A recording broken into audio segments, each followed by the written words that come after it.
Good morning and welcome to Coffee with Alain.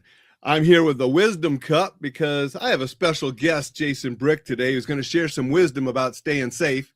Jason doesn't drink coffee, but I let him on anyway because he has a lot of good stuff to tell us. Want to make sure I remind you, go to enjoylifesafely.com and check out that website. It's what brings you Coffee with Alain every day. And some of you may have seen Jason on the show before, but if you don't know much about Jason, I'd like him to go ahead and briefly introduce himself and share a little bit so you know who you're listening to today.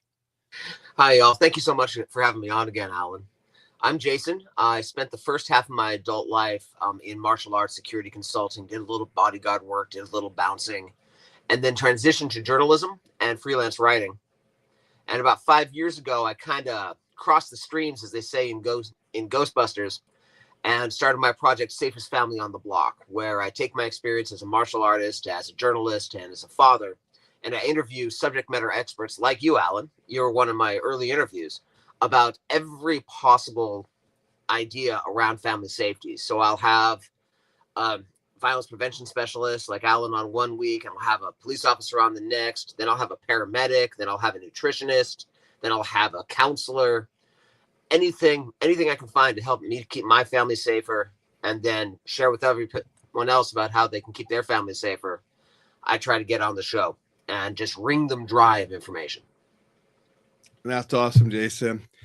And I know you have a number of books out, but I want to talk about 2 books today and really focus on the safety message. Yeah.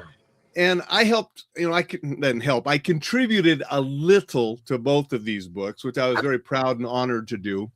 And the first one I want to mention is Safest Family on the Block. Just like you talked about all the interviews you did, This is 101 tips, tricks, hacks, and habits to protect your family. And, I wrote a small little chapter introduction on the school chapter about, keeping kids safe at school. But could you just tell people, before I ask you some specific safety questions, a little bit about what this book is and who it's mainly for and why you wrote it? Absolutely. So this book, it addresses what I like to call the context gap, which is most people who are teaching safety out here are people with experience like yours, people with experience like mine, or Clint Emerson, retired Navy SEAL. And they have really great information, but their context of violence and safety is so different that often either the information or the way they present their information just isn't relevant or useful to soccer moms and minivan dads. And because I'm mostly a dad and a little bit of a martial artist, I'm able to translate that expert information into actual tips that we can use. So we're not talking about going and taking a 7-day trauma medicine tactical shooting course. We're talking about how you can take $3 in 5 minutes and make your door much harder to kick in, and about how you can take basic safety awareness concepts that are taught in the military and the police and use it for the all-day experience of being a parent rather than the 8-hour shift that you get to quit doing at the end of your shift. And so there's 101 of these ideas in this book taken from the various interviews that I conducted in the show, including several tips from you, Alan. And that's one of the, I really like your stuff because I sort of took a similar type of path with the Enjoy Life Safely. I want people to go out and enjoy the mall, enjoy the movies, enjoy the theme parks, enjoy traveling around the world, and just be safe doing it. Yeah. And, I recognized, being former military, having worked with law enforcement officers and security people, you have to train nurses, teachers, moms, dads that are, have a business job and not a tactical job differently, just like you said, then because they're not cops, they're not soldiers, they're not martial artists. And so that message needs to connect with them. And that's what I try to do with Enjoy Life Safely as well, is not teach people how to be a Navy SEAL, but teach them how to go to the mall or the movie or the amusement park or a trip and be safe and enjoy it. Yeah. And one thing I appreciate about your approach, and I hope that mine has the same approach, is a lot of the information out there, a lot of the products out there are fear-based, where we try not to lean into the fear mongering, but it's like, hey, life can be a little scary, but you've got this. Yep, exactly. And that's, I think, our message, both of our messages resonate with that. And that's what I try too, because there's a lot of good stuff. You know, I spent Christmas, Disney World, Universal Studios, had a fantastic time with the family. It's, you know, it wasn't dangerous. Was I paying attention? Of course. Do I know where the exits are when I'm in lines? Of course. Am I watching the backpack and things? Of course. But was I worried? Not really. I knew that we were prepared if something bad did happen, but mostly we were going to have a great time. And that's what I want people to do. Yeah, absolutely.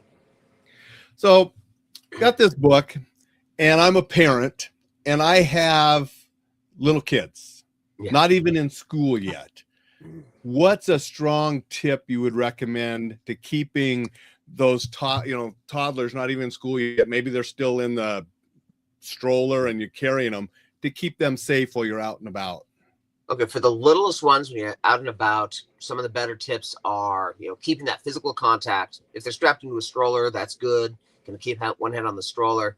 If they're a little older and they're mobile, if both of your hands are taken up, you just teach your kid that if I don't have you by hand, just one of their hands goes in your back pocket.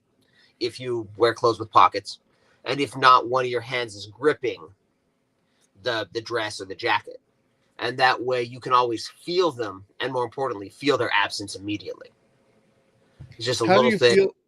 How do you feel about the leashes for kids? So I think they're great. I know a lot of people are a little bothered by them, but they're very effective with two caveats. One is any kind of tool like that, and there's a lot of tools like that out there. They're good if we use them as a tool to help us remain aware and alert, not to replace our awareness and alertness. And I feel that a lot of people, you go to the park and you watch, and a lot of people, they're not paying attention to their kid at all because they kind of got the leash in one hand. The other one, and this is something that I learned with my youngest, when they were of the age to have that, I got them a little backpack with a leash on it. But the place that the leash attached to the backpack was lower than my kid's center of gravity. So whenever he'd run to the end, he'd pitch over forward and do a face plant. And I ended up having to put it on him upside down so that it worked. So if you get a leash, just kind of check that before you check out. No, and that's great advice, especially about staying aware. I brought that because I remember we used one with my daughter when she was really little. The first time we took her to, it might have been the second time. I think the first time we took her to Korea, she wasn't running around. But when she was that age where she could still run around a little, and my wife was going to go over first with our daughter, and then I joined later because I couldn't stay in Korea as long as my wife and daughter. And since the wife was going to be alone with the daughter in the airports, tired, stressed, international travel, said, let's get this cute little monkey. It looked like a monkey leash, and went on. And she had that just to assist her, just to make sure that Cosette didn't get away when she was little at that age where, they sometimes do want to run off. Yeah, people are bothered about it, but it's a little like, you may have seen those videos of those baby drown proofing courses that you can give your kid. So you can throw an infant in the pool and they'll actually be able to get to the edge of the pool, right?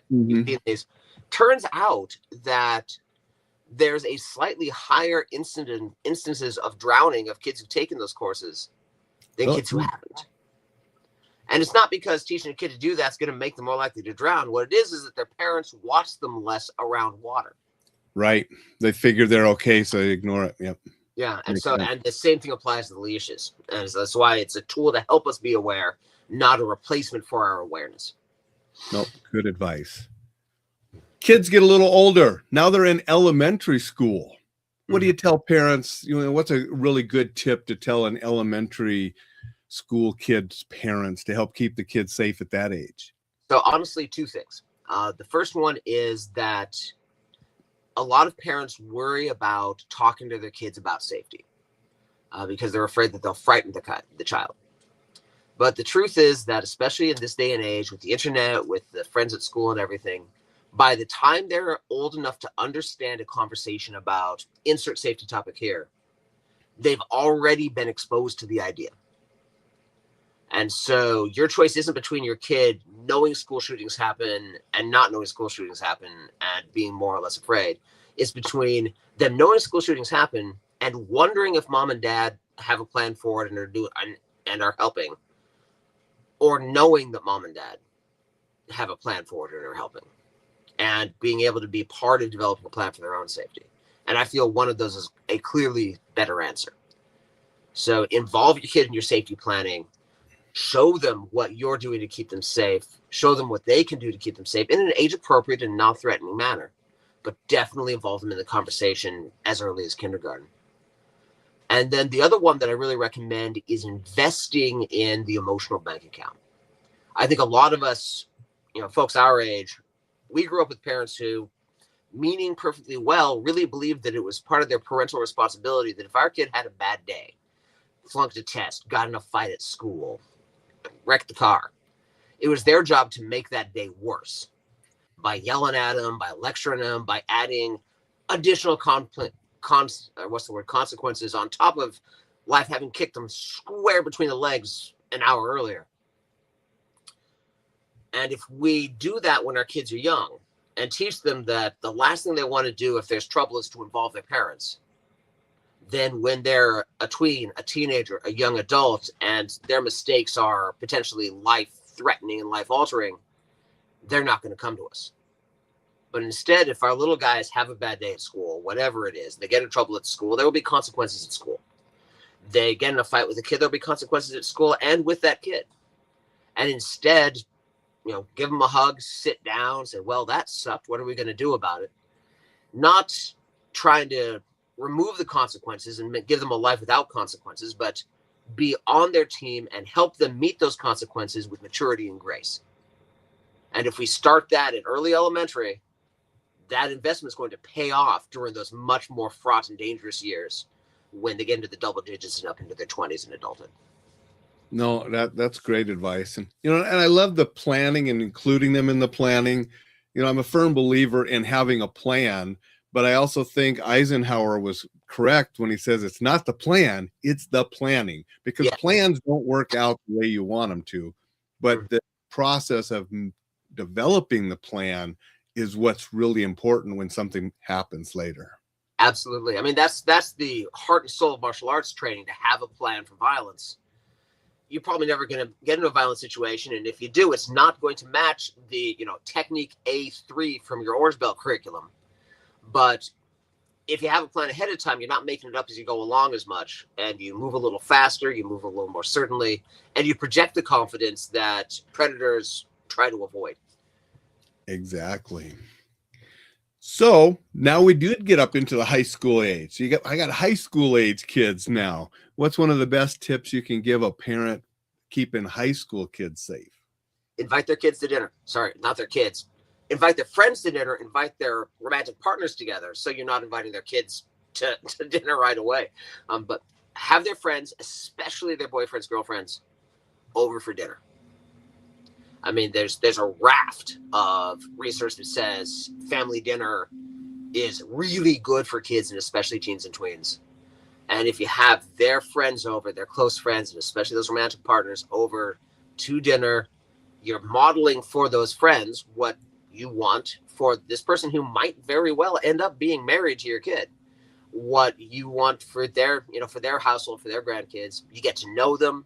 And you can tell pretty quick which of their friends are sketchy, which of their friends are great, which of their friends seem sketchy but are actually really solid, and which of their friends seem solid but are actually really bad news. And also it humanizes you to those friends so that there's less of that conspiracy against the parent, where your kid's about to do something profoundly dumb because they're a teenager, and teenagers do profoundly dumb things. But their friends, the one says, dude, your mom will kill us both. So, right, that kind of thing. But yeah, that's the best advice I can give is have family dinner, invite their friends, and especially invite those romantic partners. And that's great advice that you don't really hear from most safety resources. Yeah. And so that's what, why I like, and again, we're only doing a couple tips. You got 101 of them in this book. So, I mean, there's a lot more that people can get from this book, but that is great. I think one of the best things that my dad did is when he sat me down and said, you have the keys to my vehicles whenever you need them. You don't have to buy a car because you have one of mine whenever you need it. Yeah. If you ever drink and drive, you will never drive another one of my vehicles, and you won't drive a vehicle while you live under my roof. Yeah. Yeah. And I can remember calling my dad up and saying, I'm going to stay at Randy's house tonight. Mm-hmm. Did you have something to drink? Yeah, that's a good choice. I'll see you tomorrow. Yeah. Absolutely. And those simple boundaries, lovingly set, lovingly enforced. And also you have the bat signal, which is another huge one, especially for the older teens, that no questions asked. We're going to square this away. And that they know that they can call you. You knew that you could call them and tell them the truth. Yep. And be treated, because you were acting responsible like an adult. He treated you like an adult in that moment. Exactly. So, I mean, and to this day, I hate drinking and driving. I had good friends killed by drunk drivers, and it's a big pet peeve of mine. But in high school, my dad had that strict rule. And again, he was cool with me calling up and saying, I'm going to sleep over here at Randy's house tonight because, we had some to drink, high school. And, my dad knew what high school kids were going to do. He just wanted to make damn sure I didn't get behind the wheel if I was doing it. Exactly. Having those, being focused. And that's a theme about safety in general, being focused on the right things. We talk about family safety. We often immediately think about tactical solutions, conceal carry, a molly bag full of prepper shit, right? Excuse the language there. But it's making sure your kid knows not to drive drunk and knows that they can call you for a ride or call you and say, hey, I'm going to crash here tonight. Making sure that you know your kids' friends, making sure that you know your kids' coaches. And all those are the things that will, although, firearm deaths are now the biggest cause of deaths for people under 18. Not because there's so many, it's just because kids don't usually die yet because their bodies are healthy and resilient. Mm-hmm.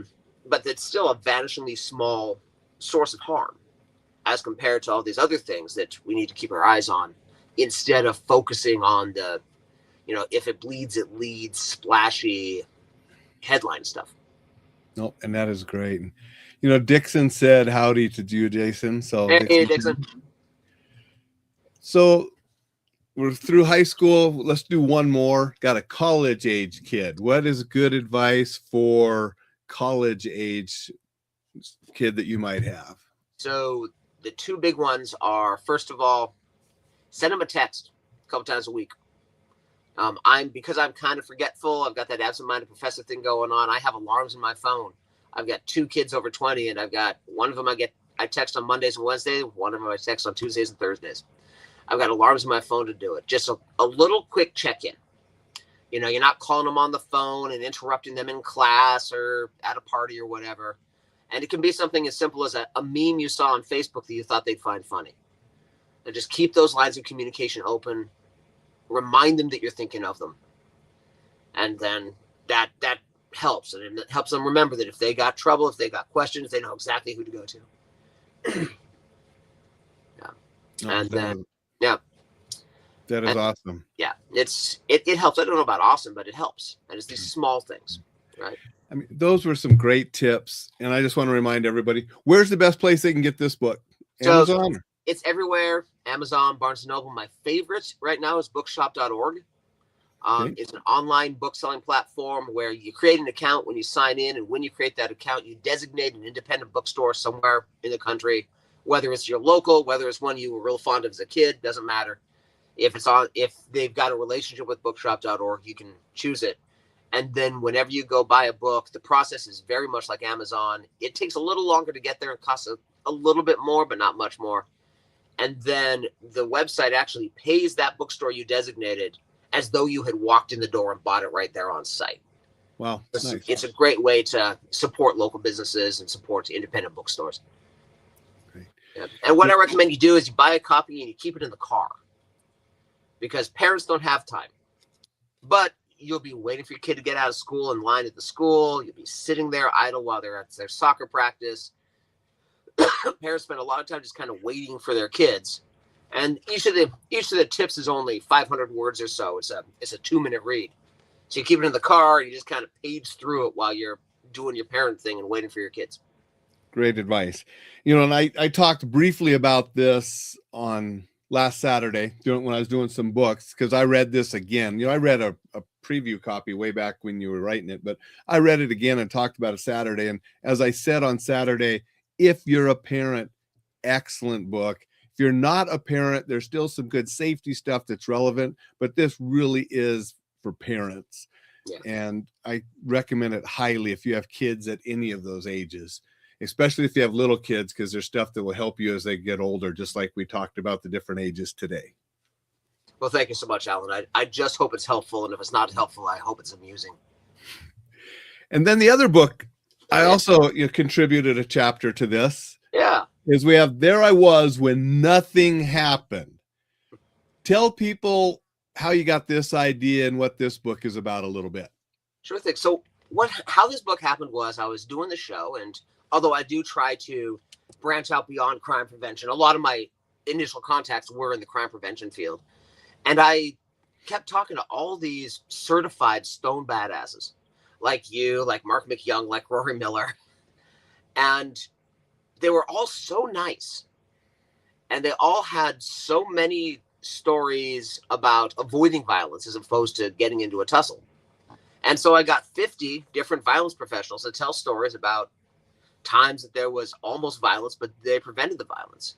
Whether it was like your story about quick thinking when someone said, "You're going to need more friends."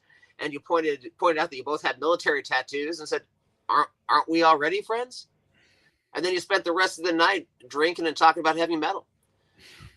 Right? Or another person later in the book who was in the Peace Corps in El Salvador when a gang member tried to abduct him. And he just kept saying, "Lo siento, no entiendo," just pretending not to speak Spanish while backing slowly away. And, there's 50 different stories from 50 different experts in self-defense, martial arts, and tactical situations who contributed a tale about how they didn't have a fight. I actually use that story. I bring somebody out of the audience and act it out when I'm dealing with my de-escalation and conflict resolution classes, like I did just last Saturday, because it was so important. I mean, I had 2 ways to respond. You're my friend, aren't you, buddy? We're both the military. Or it's not me that's going to need friends, and get physical. Yeah. And I was working. I was getting paid to keep people from being hurt and things from being broken and stuff, heading up security at that concert. But I will correct you. He had the tattoo. I saw the tattoo and said, "Hey, I was 82nd. You're Marine. I appreciate." I don't have any tattoos because a friend, or I heard it somewhere when I was very young, that you never want to put anything on your body that will help police identify you later. So I've never gotten tattoos. Oh, funny. But yeah, and as you say, you have the kind of credentials and training you have, you got a 99% chance of coming out on top in a fight. But if you don't get in the fight, you got a 100% chance of getting out unhurt. And I like that. I like those odds better. I do too. And I don't know if it was 99% with this guy. He was a pretty big jarhead. I mean, he was a Marine. He'd been there, done that. It would have, we both would have probably been hurting the next morning, regardless of the outcome. So it's like, it was much better to make friends with him and keep everything calm, especially because that's what I was getting paid to do. Yeah. It's sort of the Roadhouse, be nice, Patrick Swayze speech, because Terry Funk's attitude was not the attitude people want you to have when you're getting paid to keep lawsuits from happening, things from being broken, people from being hurt. You don't want the Terry Funk attitude. You got to be nice and try to keep the peace. Yeah, absolutely. And so, like I say, you contributed to the book, and so many other very, serious people were so kind to contribute stories to the book. Yeah, I mean, it's a who's who in here. I mean, just, opening it up, you got Nick Hughes there. He's been on the show, former French Foreign Legion, badass. Yeah, I mean, you got all sorts of good people. Rory Miller, he's a good friend of mine. So Mark McYoung has been a good friend. We used to work together. You got, who else is here? You got Tom Callos, who's been around forever. Great instructor. Richard Gary Quisenberry, Demicky. who was on Top Shot, 2 different seasons of Top Shot, is a federal air marshal. Yeah. Okay. Yeah. Author of the Spot Danger Before It Spots You series, one of the better situational awareness texts out there. Greg Ellifritz, Randy King, a couple other big names in the industry. I mean, so yeah, it's just full of great lessons by all of these different people. And one of the lessons, kind of top level lessons that I got out of that was how generous and giving these people are with their time and the knowledge that they've earned, often with blood. And they're just, and like you, they're just willing, they're wanting to share it, they want to get the information out there, and they're so nice. No, yeah, I know, when I first read Mark McYoung's books in the 80s, when I was in the military, then I wrote him a real letter back then. We had to write letters, and he wrote letters back, went to phone calls, went to meeting in person, finally ended up, we lived together for a short time until I got my own apartment in Southern California. And we were working at night with the exotic dancers and training during the day. And he was helping me write my first book. He was editing and giving me some pointers and some places to touch it up. But, the tough macho stuff, but, a lot of times it's just out having fun, doing, just joking around. We weren't walking around Los Angeles trying to be the baddest asses in the Southern California. Yeah. And same with people like Rory and Greg and not out there trying to prove how tough you are. It's just out there enjoying life and teaching people to be safe and to be better prepared if violence does happen. Yeah, exactly. Have you met Rory in person? Because you're out close to him. Yeah. Actually, I'm training with him tomorrow. He Awesome. and I and a couple other locals, we get together once a month and just kind of bounce ideas and questions off each other. Tell him hello from me. I will do that. The last time, I haven't seen him for a number of years. I mean, the last time I saw him, I was at a conference in Portland. And the conference was getting over and we were flying out later that evening, and Rory's like, "Oh, I'll come and pick you up at the conference and take you to lunch and take you to the airport so you don't have to get an Uber." It's like, so we went out to a place that he picked for lunch and he dropped me off at the airport. So that was the last time that I actually have been with him, is out for lunch and that airport ride.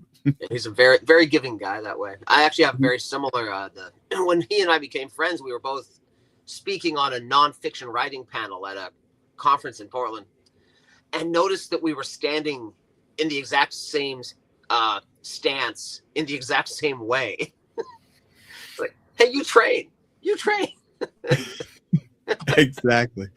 Yeah, I mean, great guy. So yeah, tell him hello, and give a plug for if you have not read any of Rory Miller's stuff that's out there, check it out. I mean, he has some excellent books that can really help in the field of violence as well. Yeah, training, Meditations on Violence. If you're a martial artist, which I'm going to guess that most people watching the show are, Meditations on Violence is the place to go.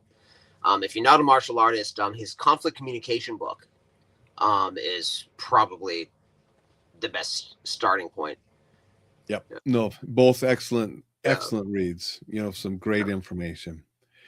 What's one last thing you'd like to tell us about There I Was When Nothing Happened? Master Ken did a little review of it. If you got anybody remembers Master Ken of Enter the Dojo, you can find it online here and there, where he's like, "There I was when nothing happened. This has got to be the most boring book on the planet. Here's my impression of all the stories in this book." Oh, that's excellent. Yeah, I mean, Master Ken is awesome. I mean, I was gonna pull up a picture of Master Ken for anybody that maybe didn't know who it was. Yeah. And where is that picture though?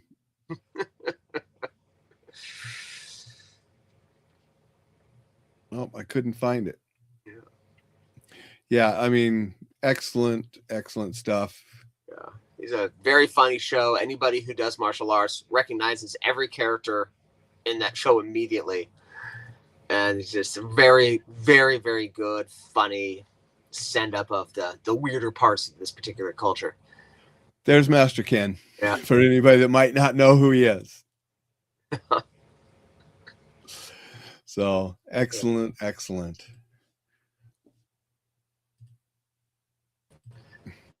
All right. So same place. What's that book place that they can go get this one? So bookshop.org is of course available on all your favorite retailers as well. But if you're agnostic on platform, bookshop.org is a good place to get books that does good things. And I don't get it. They don't pay me or anything. I just really like their mission. Awesome. That is great. And what if people want to get a hold of you? So if you got questions, you can email me at brick.jason@gmail.com. I love nerding out about this stuff. I'm on Facebook. There's about 7 Jason Bricks on Facebook. I'm the only one who's talking about martial arts, tabletop role-playing games, and heavy metal almost every day. So it'll be pretty easy to track me down there. SafestFamilyOnTheBlock.org, brick.jason.com are my 2 websites. And yeah, track me down. Ask me questions, share stories, tell me you think I'm full of it. I'm happy to nerd out with all 3 of those options. Dixon would like to know what the rest of your shirt says because he loves dad jokes. Dad jokes are how I roll, spelled with an E-Y-E. Yeah, it's actually my youngest is working on the trifecta because I have the eye roll pun with eye rolls. I've got an eye roll pun with a 20-sided die for D&D. And so he's looking for a Brazilian Jiu-Jitsu eye roll pun shirt for me too. And so to complete the trifecta. Nice. And Dixon also said stomp the groin with Master Ken. Yeah. Exactly. You're to re-stomp that groin. You got to do it twice. Well, thank you much, everybody. Remember, enjoylifesafely.com. If you want to get my stuff, your website one more time. brick.jason.com or safestfamilyontheblock.org. Sounds good. Get these books. You won't regret them. If you're a parent, you got to have this. Keep your kids safe. That's our primary goal, is to raise kids that can be responsible adults and keep themselves safe as they go out in the world. And avoiding violence, here's 50 ways that different people avoided it, just to give you some ideas that violence is avoidable, but sometimes you need a skill or 2 to do it. Absolutely. Thank you much for everybody. Appreciate all of you. Make it a fantastic Friday. I'll be back tomorrow to talk about a couple different books. We'll see you then. Take care, all.